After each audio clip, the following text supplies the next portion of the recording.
Hello and welcome to the Fantasy Life Show. I'm your host, Ian Hartitz. It is a great day to be great. And it's a great day to continue our Friday guest series with truly, guys, one of the best people in this business. I would even argue the world. That's right. NBC Sports NFL writer, Jeff Fisher scholar, your favorite tweeter's favorite tweeter, Pat Daugherty, RotoPat in the house. What's going on, my man? Very good. You left out former Ian Hartitz coworker, one of my best friends in the industry, one of the absolute best analysts in the industry. Very happy to be here. Appreciate you, man. It was a heck of a 9 or 10 months together. Obviously, you come from St. Louis, so you weren't always in Stanford with us, but was talking to our producer before the show. And I love those Sundays when it was you, me, Josh Norris, and like one of us would just send some stupid tweet and start laughing to ourselves. And just, you don't get that every day, Pat. It was a fun time. You don't get that. And we couldn't get Daigle to take part with this. He was always too focused on Sundays. I felt like buried in his laptop, not tweeting enough. And that's why John, John has turned out an extremely well established run. He's been doing all right, I guess. Love Daigle. He was on here a few weeks ago. Pat, we're also in the middle of several fantasy drafts, and we actually are in a situation in one of them where the great Matthew Berry is picking right between us. So it's on us to actually make our pick and then inform Boss Man that he is on the clock. Adds a little bit of pressure up here, man. It does, and especially since I keep picking at like midnight Central, and I've made the executive decision not to text him then and to text him in the morning. He seems to like the system. I'm going to continue it. Well, Pat, we actually have some breaking news that we're going to get to with our DraftKings opening lines. The Brian Robinson saga is over, not to the Dolphins, to the San Francisco 49ers. DraftKings opening lines, here we go.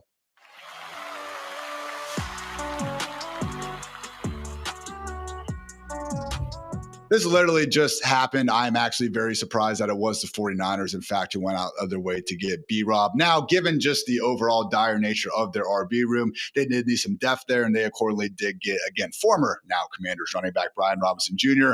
in exchange for a 2026 sixth-round pick. I'm not sure why for a sixth-round pick. The Dolphins or the Bears couldn't have done this, but for now, Pat, Brian Robinson, the new RB2 in San Fran.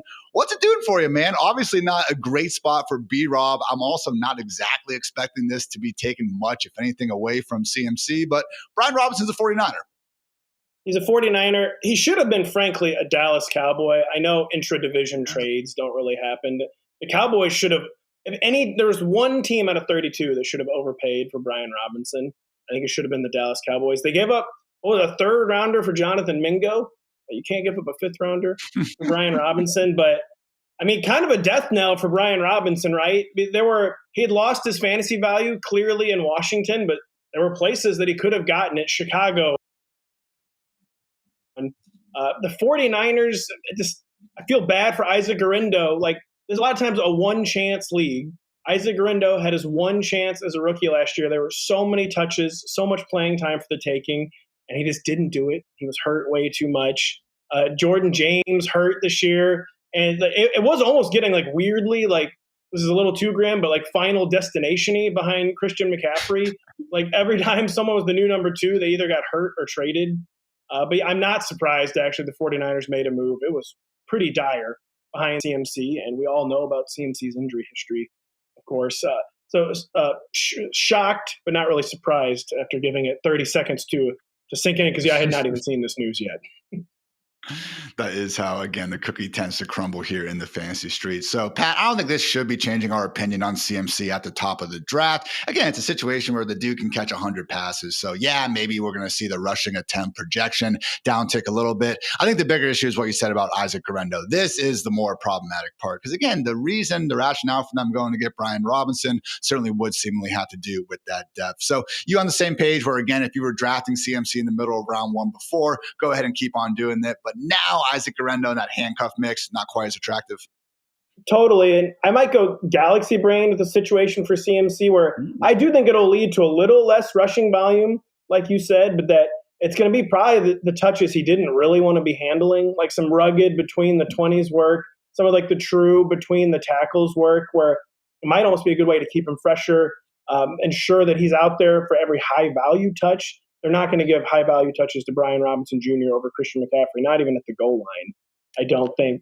It's just hard, to muster up any concern for Christian McCaffrey. This is all about the guys behind him were hurt, or they didn't trust them. They had a short track record, all of the above a lot of times in Isaac Guerendo's case. And, this is all about the guys behind CMC and not CMC himself. Accordingly, man, there's not too many big, not even really small fish left in this pond that is, free agent available running backs. I'm sure we'll see some guys, maybe the Antonio Gibsons, Devin Singletaries of the world wind up getting traded before cut day or maybe outright cut. But just immediate winners off the top of my head, Ollie Gordon in Miami, obviously Devon Achane dealing with this calf already. Also have Jalen Wright, who left practice early yesterday, haven't gotten official word on the severity of that injury.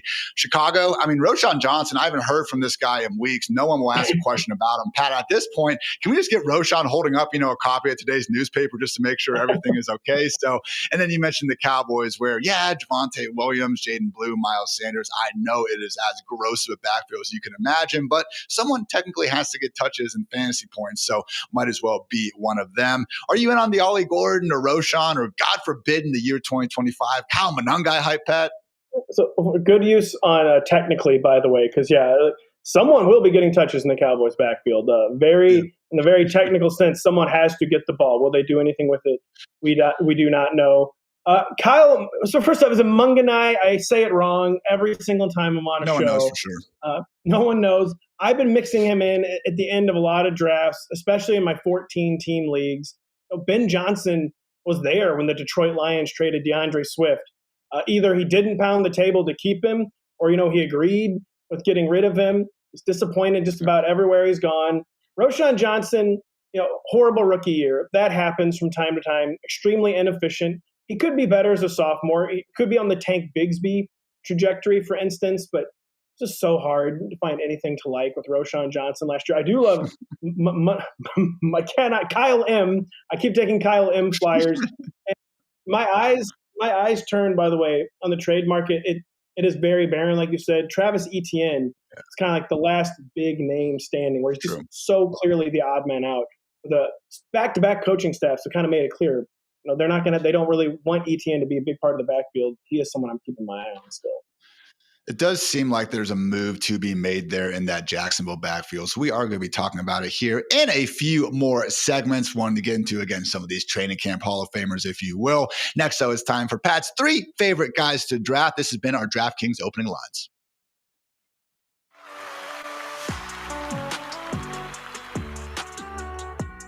What's up, Saturday Stars? The college football season is finally here, and there is no better moment to jump right into the action than with my partners at DraftKings Pick 6. Brand new players who play just $5 on their first pick set will score $50 in bonus picks. Here's the game plan. Download the DraftKings Pick 6 app, sign up using my promo code FANTASYLIFE, pick at least 2 college standouts, and call more or less on their individual stats, thinking over 300.5 passing yards for that gunslinging QB or under a half interception for a rock-steady veteran. Lock them in, track every down, chase your spot on the leaderboard for a shot at cash prizes. So download the DraftKings Pick 6 app right now, sign up with the promo code FANTASYLIFE, and own your Saturdays. The crown is yours.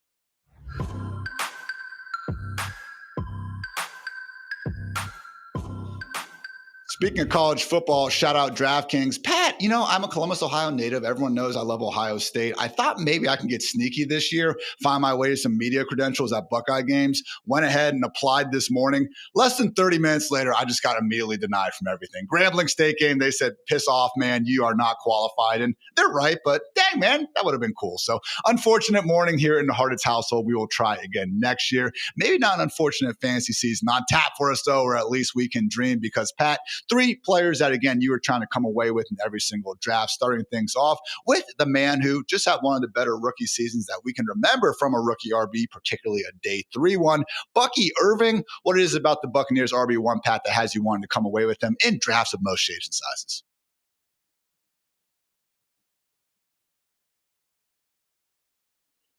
I think you mute yourself, ma'am.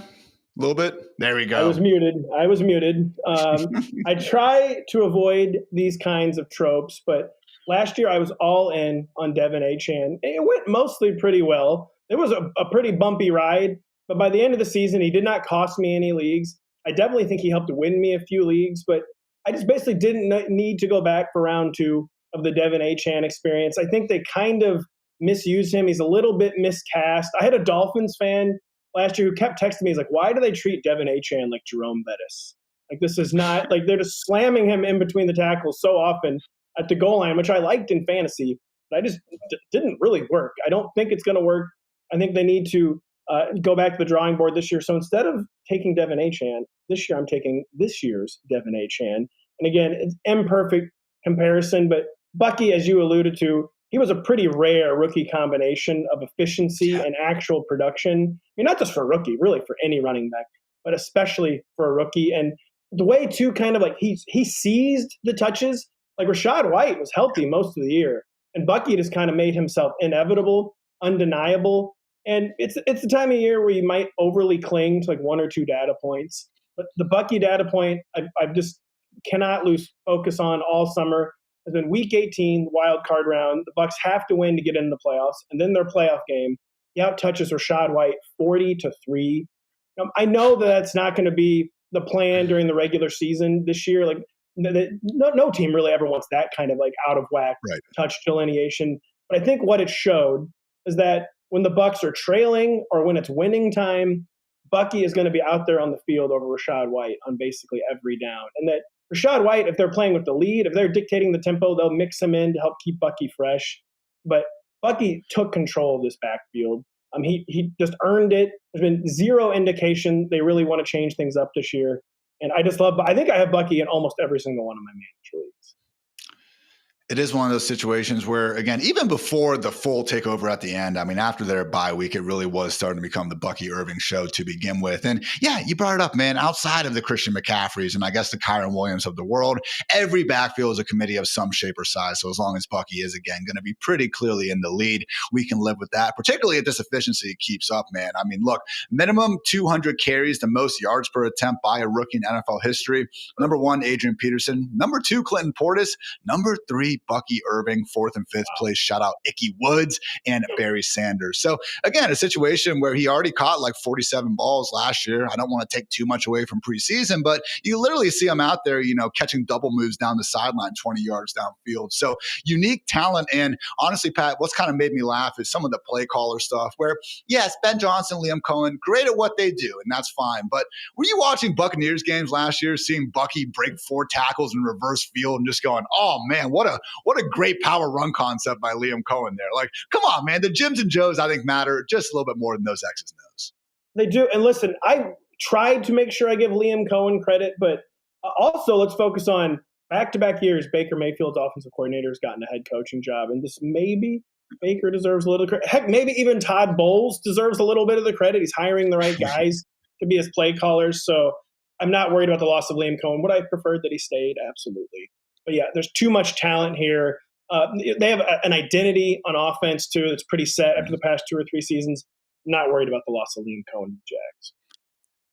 Another second-year player Pat cannot stop drafting is one Xavier Worthy out of Kansas City. And honestly, man, it's a situation where I think it was fair to be pretty high on Worthy even before we kind of got word that the Rashee Rice suspension is allegedly going to be this year. But I've been surprised, Pat, in kind of this world we live in now where it seems like, a guy has a bad practice and his ADP is crashing.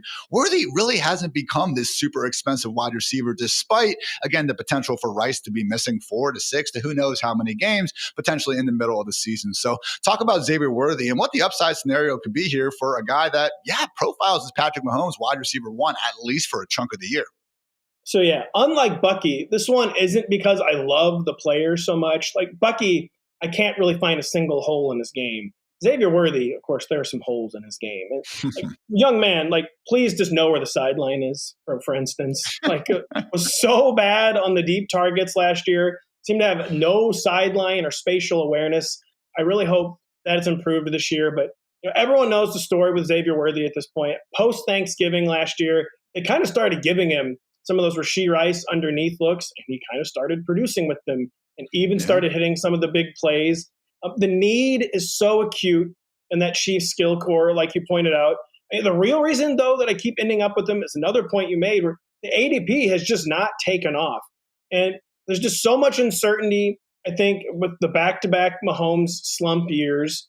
I just cannot believe that continues. I guess maybe famous last words, but it seems like everything coming out of Chiefs camp, they don't want to be that offense anymore. They do want to get back to being the explosive Chiefs. Maybe not full time, at least some of the time. They don't want to be the station to station offense. They want to open it up. Yeah, the Rashee Rice thing, I thought his ADP was insane, even when he was going to appear in all 17 games, we thought, before the surprise settlement.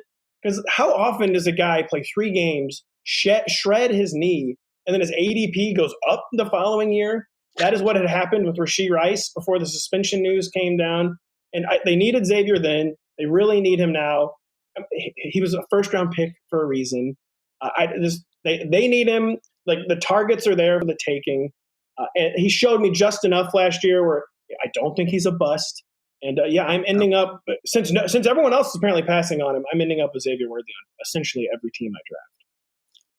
I've been getting a lot of them too, man. It is this weird phenomenon where, again, we look at the decrease in average target depth, which you mentioned, the role kind of changed halfway through the year. 11.9 yard average target depth weeks 1 through 10 and went down to 7.5 during the second half of the season. So, on the one hand, you can say having Rashee Rice in the lineup, that could limit some of those touches for Worthy, but also could see Worthy continuing to get some of those touches, which then limits it for Rashee Rice as well. So Travis Kelce, if he is truly in the best shape of his life, like everyone seems to be this time of the year, maybe he's a little bit more involved. But out of all that, to me, the most clear role in this offense for the wide receiver room is the downfield threat, which should continue to be Xavier Worthy. So you again mentioned the sideline battles, and we had to drop in there as well. So that'd be a lot cooler if you can help it. But it is one of these things, man. Xavier Worthy and Dalton Kincaid, it feels just ridiculous to try to put any blame on Mahomes and Josh Allen, and I understand that. We do have these uncatchable target rates, though, man. Shout out to Graham Barfield over at Fantasy Points. He tweeted this earlier. Just 41% of Worthy's 20-plus yards downfield targets were actually deemed catchable. That was 37th among 46 players. So, again, it seems like we already saw this dude without the deep ball. By the way, fastest freaking receiver in combine history. That seems like this dude should be able to figure out the deep ball. We saw him, even without that going on, still put up upside wide receiver 2 numbers for the second half of his rookie year. God forbid, Pat, they just connect on a few more of those, and all of a sudden, man, who knows what the ceiling is. And also, too, this final point, even if Rashee Rice plays all 17 games, it's not like they didn't need Xavier Worthy's targets before. It's not like there's more than enough space. The town is big enough for the 2 of them. Let's put it that way. Yeah. Where the Chiefs have needed quality targets for so long. So even if Rashee Rice somehow avoided suspension, which isn't going to happen, it's not like all of a sudden Xavier Worthy's an afterthought. I think he could still be a wide receiver 2 for all the games Rashee Rice is out there for. Last guy Pat cannot stop drafting here in fantasy season is going to be new Broncos starting tight end Evan Ingram. Actually came away with him in our CBS FFT, whatever they call that tournament, draft the other day. So I hear you, man. I've been drafting him a lot too. And I think Ingram is a really good example of why maybe going after the TJ Hawkinsons, the Sam Laportas of the world in those middle rounds isn't necessarily something that you have to feel like you want to do. Because again, we still love those wide receivers, especially in the middle rounds. And when you got the Evan Ingrams of the world waiting for you in round 9, round 10, even in some of these drafts, man, that's some pretty nice upside for a guy that you can get late in drafts. It is. And to your point, I feel like this is the deepest year for tight end in a long time. So I probably shouldn't just be dialed in on one guy and constantly taking the same tight end, because around Evan Ingram, you have the two impressive rookies, Colston Loveland, Tyler Warren. Obviously, we don't quite know what to expect. Some downside there. But Tucker Kraft, David Njoku. I think Jake Ferguson is going to score a single touchdown this year. After having 0 last year, maybe one of the most obvious positive regression candidates ever. Even Dallas Goedert, Brenton Strange, I love. So it's a deep tier. But Evan Ingram, a tactical signing by the Broncos. They went out and got him. They clearly wanted him really bad. I think last year, even though they did a lot of short to intermediate, easy targets, I think they felt like they were missing that true easy button target guy. Evan Ingram is one of the ultimate easy button target guys in the NFL. I think to the point where sometimes it was almost holding the Jaguars offense back. Like Trevor Lawrence, instead of looking for his second or third read, was just taking the easy dump off to Evan Ingram too often, but he's just always open. He's always there. That's a staple of Sean Payton's offense, someone playing that role. Clearly they feel good about the group they have after trading Devon Valet. And Evan Ingram, the ADP just feels way too low to me. I think he could crash the top 5. And for better or worse, I'm getting Evan Ingram in every draft I do. Pick 90 over ESPN, a little bit more expensive on Sleeper and Yahoo. Pick 116 on CBS, which again is really a great value there. As always, invite you guys to check out our premier national sports ADP grid over at fantasylife.com before you start, your draft at your fantasy site of your choosing. But yeah, man, it is one of these things where part of me gets a little concerned when I look back at the Sean Payton tight end history. Of course, we all remember Jimmy Graham, but otherwise Ben Watson and Jared Cook were the only guys that we have seen crack the top 10. But also, Pat, I think people, including myself, make this mistake sometimes where we get too into the coaching history and everything. And, what did they do at completely different players 8 years ago? At the end of the day, they gave Evan Ingram $23 million, $16.5 million guaranteed for a reason. And just, again, no matter what you think of Ingram, because I know he hasn't exactly been everyone's favorite tight end during his career and everything, when you do look at this offense, though, Courtland Sutton, easily the number 1 target. I think we'd have to assume Ingram's going to be the number 2 guy here, despite, again, some, less than stellar history at tight end in Denver. We do. It could be RJ Harvey. I guess that would be very unusual for it to be a running back. It could be Pat Bryant. It'd be pretty unusual for a third-round receiver, even if they are compared to Michael Thomas by the head coach, which is still weird. I still like that a lot. He's got to chill with that, man. I know, but he really has to chill with that. Sean Payton, too, I think it was more of a case with the way you laid it out. He was in New Orleans so long that we saw him do kind of everything with tight ends, where he produced some legendary tight end seasons. Then there were some years where the tight end was an afterthought. And I know he's viewing Evan Ingram as a tight end. I think he's more viewing him as this is a guy who gets open, and he's just always there if we need to dump the ball down. That's his skill. That is something we need. We want to make things easier on our second-year quarterback. Yeah, I'm very into Evan. Yeah, there are reasons not to be. As you said, he was just released, for instance, by his most recent team. But very into Evan Ingram, sure. Again, though, I don't blame anyone for having TJ Hawkinson and Laporta ranked as a tight end 4 and tight end 5. It's more so that 3 to 4 round disparity between where they are going versus guys like Evan Ingram, David Njoku. And then really, the fact that we have the break glass in case of emergency tier of Tyler Warren, Tucker Kraft, Colston Loveland, really nice, again, later round options. We haven't even talked about the Kincaids or the Kyle Pitts or the Jake Fergusons of the world. So I'm with Pat. It does seem deeper than ever. Now, those are scary words to say in August because I know we're going to get to week 4 and realize it's basically 3 guys and everyone else. But again, even with that mindset, no need to be spending up too high on the position. So again, Evan Ingram, Xavier Worthy, and of course, Bucky Irving, 3 guys Pat cannot wait to draft. We do want to talk about, again, some maybe guys that are rising up their ranks, some training camp Hall of Famers, if you will. First, though, quick words to our friends over at GoPuff.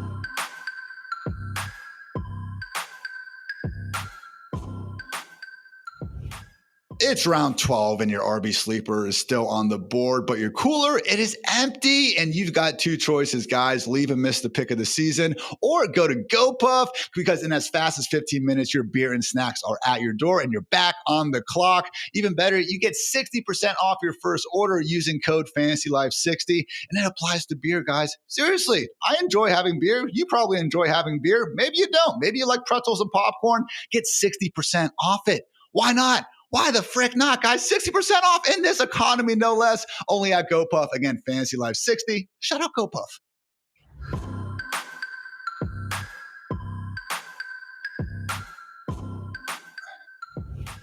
Tis the season for everyone having the training camp of their life, unless you're Justin Fields, I guess. He's the only guy I consistently see really bad news about, but that's neither here nor there. We're focusing on the positives today, Pat, here on the Fantasy Life Show. I wanted to go over three rookies who, again, just seem to have everything breaking their way in training camp, and if we are buying or selling the hype. Kicking things off with Buccaneers round 1 wide receiver, Acha Ibuka, someone who, let's face it, has been getting, hype even before training camp, but man, just can't hear a teammate. Baker Mayfield called him a Monroe St. Brown the other day, a coach, a reporter.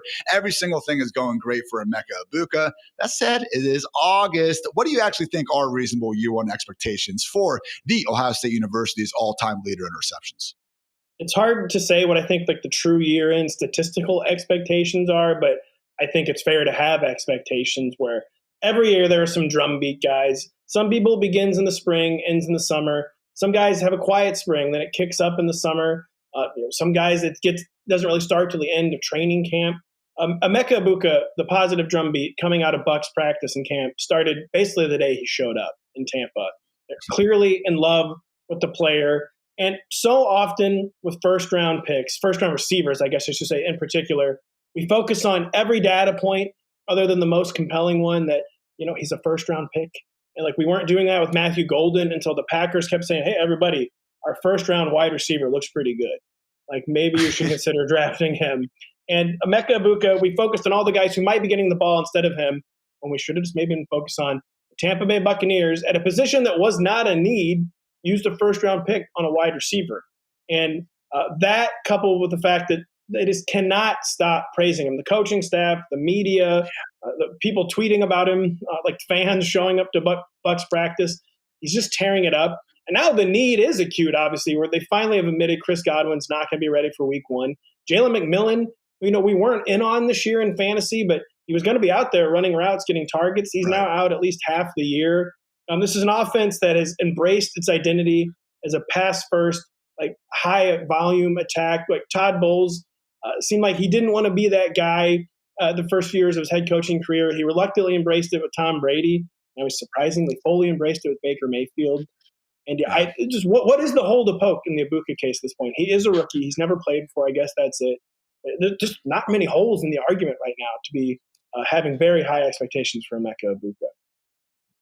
Originally, it was the crowded nature of the wide receiver room, but you said it. McMillan's out until it sounds like at least week 9. Godwin is off the PUP list, but still going to miss the amount of time that he would on the PUP list. Kind of a weird, really weird. Supposedly, it's because he can practice then, and that's the only real reason.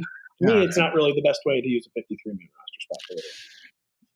Pat and I, not doctors, certainly not NFL decision makers as well. But again, just one weird kind of update after another from Godwin the entire offseason. So I'm with you, man. I've had to move him up at this point where he is in that, wide receiver 3 mix with guys like Ricky Pearsall, Matthew Golden himself, Travis Hunter, Jacoby Myers, amongst others. Because before I was just thinking Rome Odunze, Jackson Smith, and Jigba vibes where, yeah, sure, love the talent, first rounder, I get it. But man, number 3 wide receiver in your own offense, I was just giving some, credit and respect to Mike Evans and Chris Godwin as the incumbent target earners. But again, the more and more we see this, really does seem like he's not only going to have a chance to be great first round talent, but also have that day one volume that we can love. So again, firmly there in that mix. Wouldn't be chasing him up to round 5 necessarily, guys. No. But hey, round 6 through 8 wide receivers, ESPN, Sleeper, Yahoo, these home leagues, really, really great values nearly across the board. And Acha Ibuka is certainly a part of that.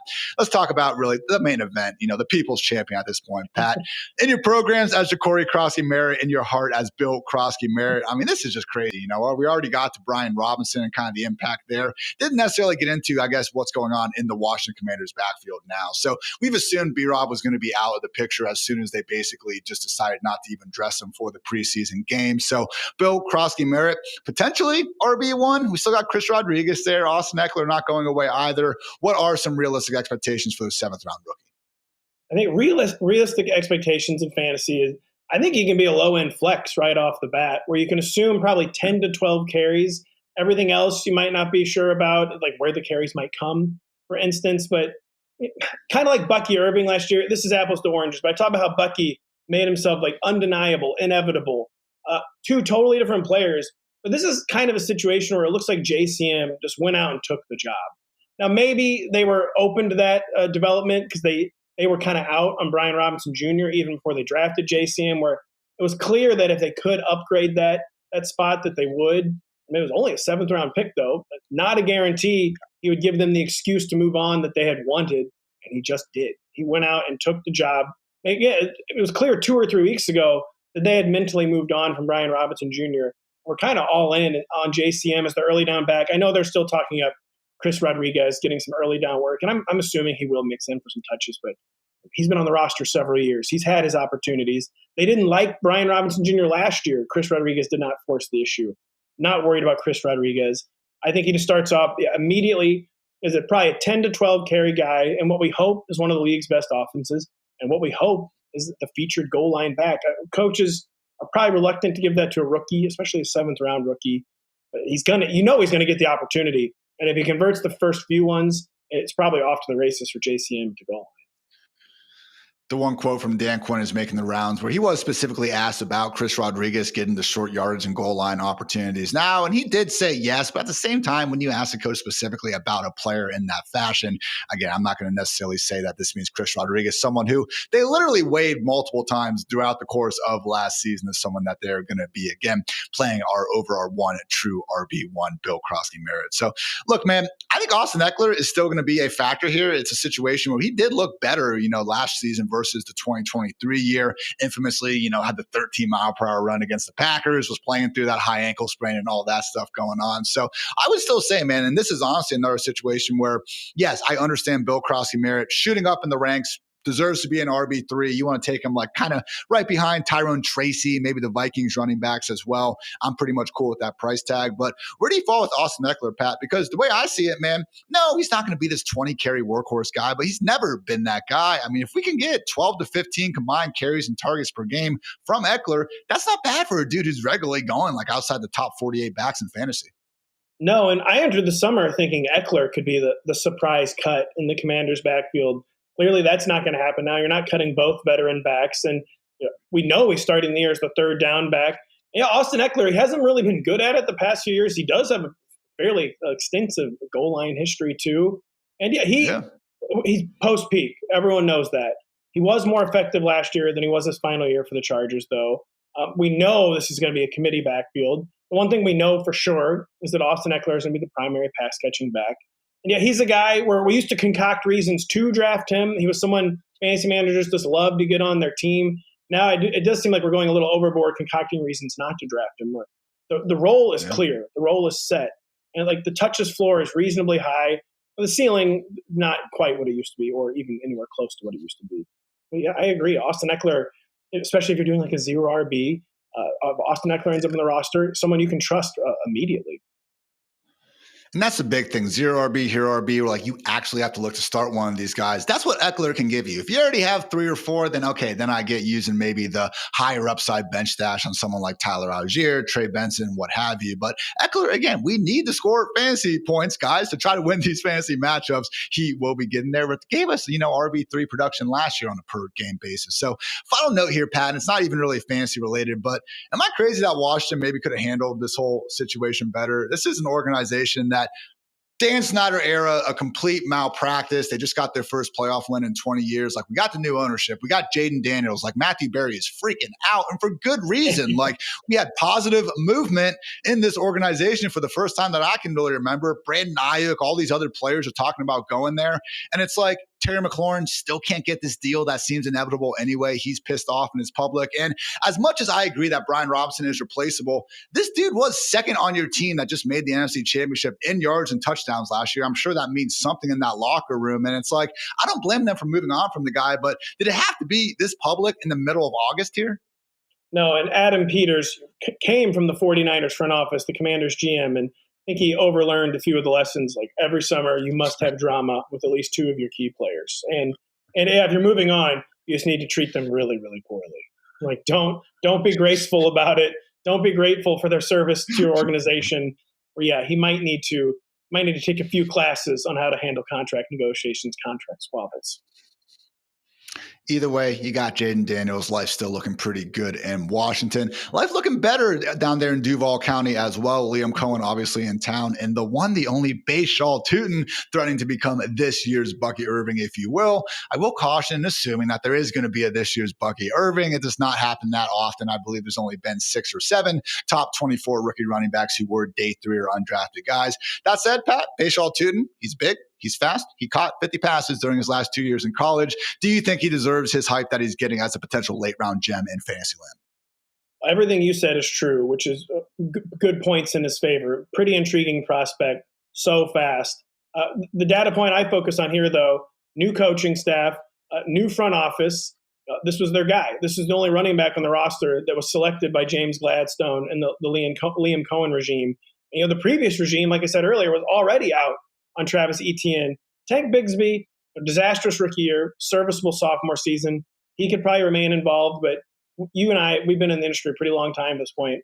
We know how obsessed front offices are with their guys. If they didn't draft you, you have to come out and not just prove it, but prove it twice. And Tutin, that's what I focus on, where it was not a great backfield already. This was the new regime's solution to those backfield woes. And I think Basel Tutin, it's just me given a lot of opportunities to prove, at the very least, he can be a change of pace back. And then, maybe he's not going to be this year's Bucky, because no one's going to be this year's Bucky, like you said. But maybe by the end of the year, he's getting close to a 50-50 committee, or maybe even earlier. I don't know. I just focus on that. This is the new regime's guy for a backfield that was not great last year. It did need a solution, and he's the potential solution.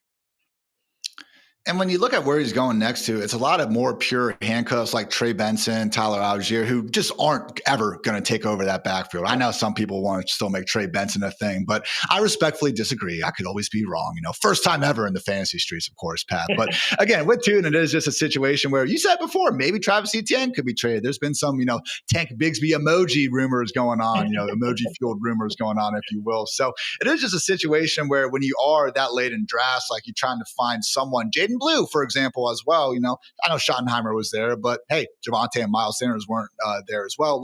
You do want to be able to throw darts at running backs who seemingly have a chance of moving up their depth chart without an injury taking place. So Basel Tutin, again, someone that I've been happy to sprinkle in, not going to go down on my sword saying that you need to have him in every single draft, but let's face it, we're throwing a lot of darts at RBs in that range. He certainly qualifies as a good one. So good stuff there, my friend. Now time for everyone's favorite segment. Let's get Cloaked Identity going. Time to put you on the spot, Pat. We're going to try to guess some players.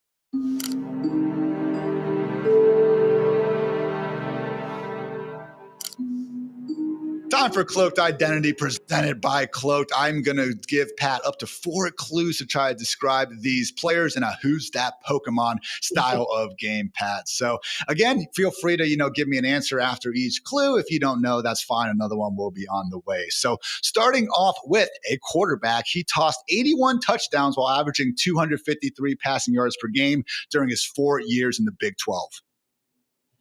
Oh my gosh. Gonna need another clue. I have a guess already, but I'm gonna need another clue. Okay. I'm certainly going to make the earlier clues, harder than the later ones. So next clue, he is a rising 4th-year veteran with 72 career touchdowns against 27 interceptions. Oh boy, I felt prepared to be embarrassed right off the bat, and I'm feeling embarrassed. I'm feeling flustered. I'm getting sweaty. I need a third clue, Ian. He is the QB9 in fantasy points per game over the last 2 seasons combined, ahead of guys like Kyler Murray and Patrick Mahomes. Big 12, I just don't even consider a viable conference anymore. It's been so long since I had to think about them. Is it Well, what even constitutes Big 12 anymore? Also, is one thing. It was the Big 12 back then. Okay. I think I have a guess. Was it Brock Purdy? Hey, there we go. Clue number 4 was going to be he signed a 5-year, $265 million contract extension this offseason. So Purdy was slinging it down there with the Iowa State Cyclones back, in that era of the Big 12. Again, he's been pretty freaking awesome for his opportunities. And Pat, it's just funny to me, kind of the turnaround where in 2023, obviously amazing season by the 49ers, but we had that 3-week stretch where Debo and Trent Williams were out. Niners couldn't score more than 17 points. And it was like, oh yeah, Purdy's just a system quarterback. He needs all these, monsters, as they were calling him, to be active for him to be sweet. But last year, every freaking guy worth anything on this offense seemed to be hurt, and Purdy still managed to give us top 10 fantasy numbers. So again, talking about that kind of first or last mindset we have at tight end, are you the same way at quarterback? Because man, every single draft I'm in, I usually do see Purdy available, pick 100 or later. So first off, the fourth clue was going to be he is Brock Purdy. And I always think that he went to Arizona State because he's from Arizona. I always conflate Arizona State and Iowa State. But quarterback, absolutely. You have the breakaway tier at the top. You have like kind of the solid middle round tier, but some landmines in there. I mean, Bo Nix could have a sophomore slump. Kyler Murray is Kyler Murray. And then I love is maybe strong, the Dak Prescott, Jared Gouff, even Caleb Williams range, where it's a year where, listen, we have to acknowledge the big 4 at the top have broken away. If you want to go early round quarterback in that tier, that's fine. But yeah, there is so much value to be had in like that 9 to 15, 16 range. Justin Herbert, like the QB 17 again. Yeah. So just a lot of value on that QB 1-2 borderline.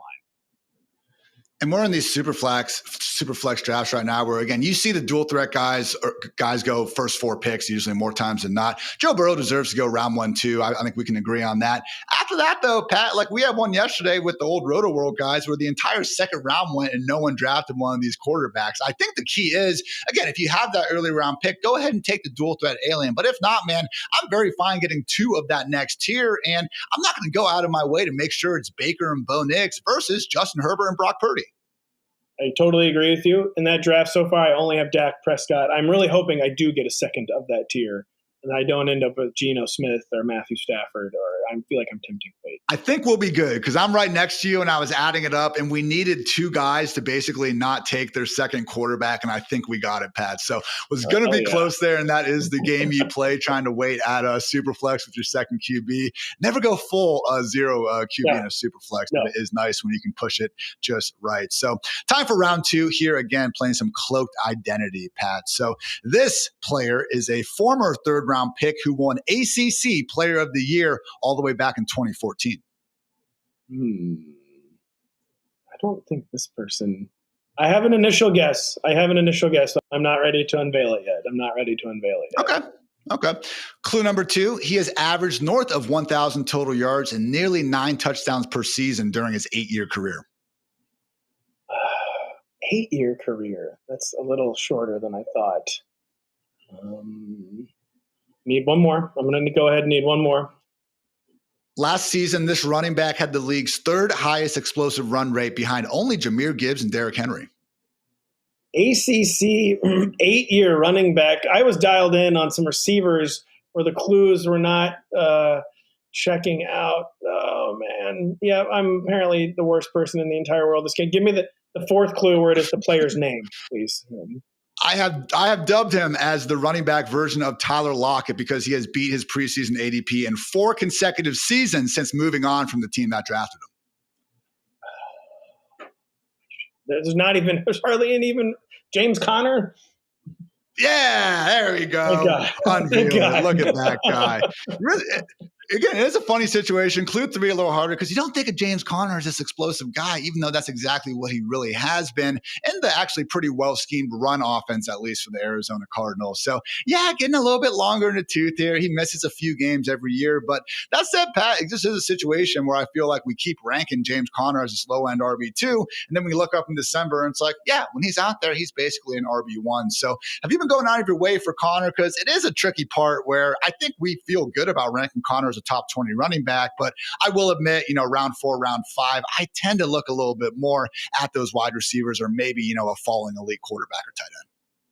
Connor's one of those guys where I'm never going out of my way for him. I'm one of those players, kind of like Mike Evans. I faded him 5 or 6 years in a row.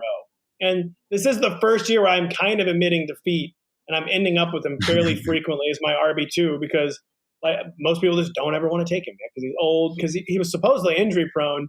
Now he has stayed very healthy. He so easily vanquished Trey Benson last year. I have been mixing in James Conner as my RB2 pretty frequently this year. Do you have a take on James Conner versus Chuba Hubbard? Because I was on the clock yesterday, and I had Chuba ranked higher, basically just giving him the benefit of the doubt because he's younger. But I think week 1, when it comes time to make these rankings, I like the Cardinals' offense better. I think Trey Benson is a clear backseat. I'm not as sure about Rico Dowdle. Chuba versus Conner, where are you kind of falling on that? I'm coming down on Conner for the main reason you laid out there. First off, I'm always kind of a Kyler skeptic. But I still like this Cardinals offense better than I like that Panthers offense. I think there's still a lot more to be proven by the young man, Bryce Young and Carolina. And James Conner, correct me if I'm wrong, usually catches more passes than Chuba Hubbard. His pass catching has kind of been all over the map in Arizona. But he got more involved as receivers the year went on last year. I know Chuba caught more balls than I think expected last year. But I think James Conner just does a little bit more. And a little bit better offense, and that's why I've been leaning James Conner over Chuba. I think they actually might have been tied with 47 catches last year, but it does seem like based on what we've seen early on. Yeah, every time I see Chuba's receptions total, I'm stunned, basically. But I think James Conner – right, because he wasn't making anything out of it. Now they added Rico Dowdle, who I think is going to be eating into that. So I'm with you. I do lean Conner slightly there in that. And hey, guys, if you are looking for just a sneaky rushing touchdown leader this year, if the Cardinals do take a step forward, Kyler is not one of these quarterbacks like Josh Allen or Jalen Hurts who's going to be overly involved inside the 5-yard line. So James Conner, man, God forbid we get 17 games out of the guy. I could see a nice little spike touchdown season.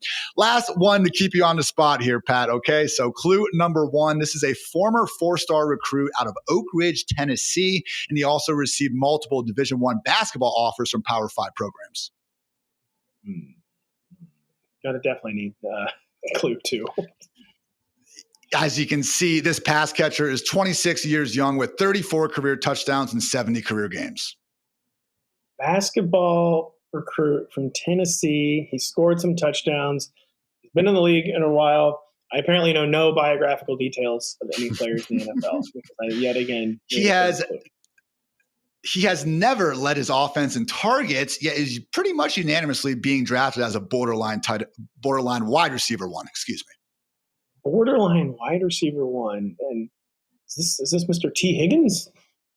Hey, there you go. Got it in 3 this time. Last clue certainly would have gave it away, and that is that he has suffered a hamstring injury every single year dating back to 2019. But man, when T. Higgins is on the field, life is usually pretty good for his fantasy managers. Do you actually include T, though, in that group of wide receivers, Pat, where you're willing to take them ahead of the Josh Allens, Lamar Jacksons, and the elite tight ends of the world? Because it's close for me, man. We got, Drake London, A.J. Brown, Ladd McConkey, and I've gone back and forth with whether or not we should include T. Higgins in that group. T is a guy I just always tie break against for the reasons you laid out, where, listen, not everyone – there's some guys who can be a number 1 receiver who just happen to be behind a Jamar Chase or Justin Jefferson. You shouldn't necessarily hold that against them. But I always do hold it against them when you're not even the number 1 receiver on your own team. And then the injury track record is so long. And not that T. Higgins is going to let up. He did get paid now. And it's like that, coupled with the fact that he's hurt every single year, coupled with the fact that the Bengals vibes aren't exactly great. I guess they could be like one of the years the Greatest Show on Turf Rams had a bad defense. I get that might have just been the Bengals last year, though. And that T is not someone that I've been coming up with reasons to draft. In fact, I almost never draft T. Higgins. And it's usually my loss. I miss out there, but I'm sticking with that plan this year. And it's fair enough. And that's why I've just been trying to tell people when you get to usually round 3 of these drafts. If you don't like T. Higgins, you don't like the Kyron Williams of the world, whoever's on the board for you, that's okay. We're going to have so many shots at the mid-round wide receivers who I think you are going to like more. Take a Josh Allen, take a Trey McBride. Again, when you have those elite onesies, I do not think that's the worst thing in the world. So again, guys, this has been your Cloaked Identities of the Week presented by Cloaked. Just like we got you covered for your fantasy drafts, Cloaked has got you covered with protecting your identity online. Your friends may be trying to snipe you in drafts, but a lot of people are out there on the internet trying to snipe your sensitive information online. That's why one of my favorite features of Cloaked is the ability to create unlimited unique aliases online. So now you can sign up anywhere, shop anywhere, or do anything online without having to use your real emails, phone numbers, or passwords. You can get started with Cloaked's free risk scan at cloaked.com/fantasy, courtesy of Matthew Berry's Fantasy Life, to see where your personal information is exposed, and then sign up for 20% off with code fantasy. Again, that's cloaked.com/fantasy.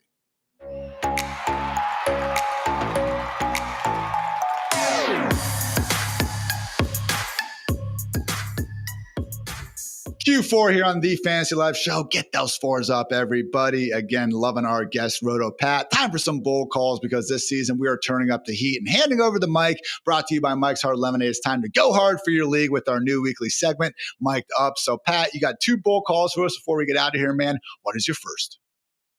First off, you're the best bold call guy in the entire industry. I feel like you're so much better at this than me. I was feeling my first one even before a very eyebrow-raising coach quote this week where I couldn't really put any data-based reasons behind it. I just had a funny feeling it was going to be the year of Charbonnet in Seattle, where the Seahawks, they were disgusted with the offense last year. Like Mike McDonald's the first-year head coach. He saw the spread it out, pass first attack. He's like, that's not for me. He ripped the offense up by the roots. He fired Ryan Grubb like one day after the season ended. Made it clear he wanted something totally different. He wanted the run-based attack. In theory, that's good news for Kenneth Walker III. But Zach Charbonnet, he's always been like a rhythm back to me where he doesn't impress on his part-time work and his change of pace touches. But when he got those starts last year, he turned in some of the best spot starts by any running back all year. And Kenneth Walker, talk about long injury histories. Like he runs like a heat-seeking missile. So injury-prone is a lot of times like an overstated label, maybe not a real thing. Kind of like Isaiah Pacheco, I feel like Kenneth Walker runs in a style that could lend itself to injury. And then this week when I heard Mike McDonald talk about the backfield, and he used the word availability, I think, several times. And that really made my antenna go up. Like, man, I think they might actually be planning the Charbonnet takeover. And whether it's for that reason or it's just Kenneth Walker gets hurt again, I think Zach Charbonnet is going to outpoint Kenneth Walker this year.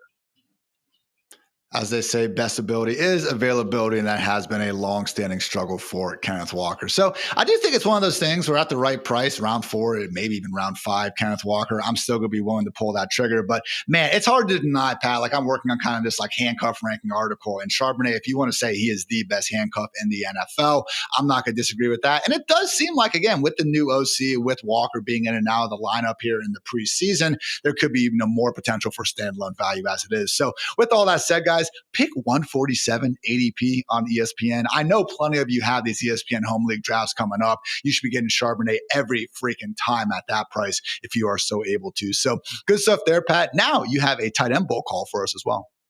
I do. This one might be too bold because he's still injured. I'm not sure that he has not been cleared for week 1, as far as I know. Isaiah Likely, I believe it was foot surgery, Ian, that he's recovering from. But I talked earlier about one data point season. The data point with Isaiah Likely, I could not stop focusing on, is not actually a data point at all. It was a coach quote where John Harbaugh said he was expecting, he said he wanted, I believe, an all-pro season from Isaiah Likely. I was just like, man, like, especially a coach with John Harbaugh's experience does not make that kind of quote lightly.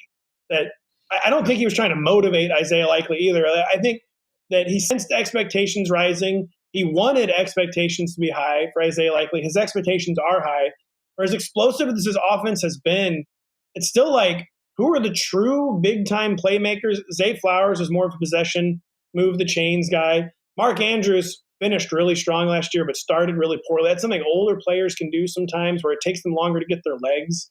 I just wonder how much longer Mark Andrews can really keep this up. Rashad Bateman is just a true role player. And Isaiah Likely, fantasy managers are frustrated because The involvement is so inconsistent, but every time they feature him, every time they involve him, he makes like game-changing plays. And I used the phrase funny feeling with Kenneth Walker earlier. I just have a funny feeling with Isaiah Likely that we're going to finally see this breakout that he's been strongly hinting at for 2 or 3 years. And both these guys you mentioned, you can get them at the end of your draft. That is when I think it's more than fair to really be trusting that gut instinct that, again, we all have with certain guys in fantasy land. Dwayne McFarland and I did a real-time sports draft last night. Isaiah Likely went round 20, guys. Like, that is crazy. So, again, maybe not for every single lineup out there, but, man, just having this guy down there at the end, we know that, again, he's going to be back sooner rather than later, whether it's week 1 or week 3, okay? But God forbid something happens to Mark Andrews, man. Like, he's going to be on the cover of every single waiver wire article in the industry, and for good reason. He's really freaking good. So again, it depends on your lineup, but I know personally, man, if I am forced to take one of these Jake Ferguson, Dallas Goedert types who, yeah, can score their touchdowns and maybe finish as a low-end tight end 1, give me someone like Isaiah Likely deep on that bench, because that is a dude who, again, is being priced as a tight end 20, one simple injury or just a depth chart change, though, away from being a legit top 5 option. So that is a wrap on this week's edition of Mic'd Up, presented by Mike's Hard Lemonade, brought to you by Mike's Hard Lemonade, bold flavor for bold takes. Thank you so much, Pat. Again, everyone can find you on the socials at RotoPat. You're doing great stuff with the NBC Sports team. Something I'm about to join you here right after this as we get into a mock draft. So appreciate you as always, my friend. Appreciate you guys for tuning into the Fantasy Live show. Good luck in those drafts, and just remember to have a great day. So for Pat, for producer Matt, for producer Kelsey, I'm Ian. Thanks again for tuning in. And until next time, take care, everybody.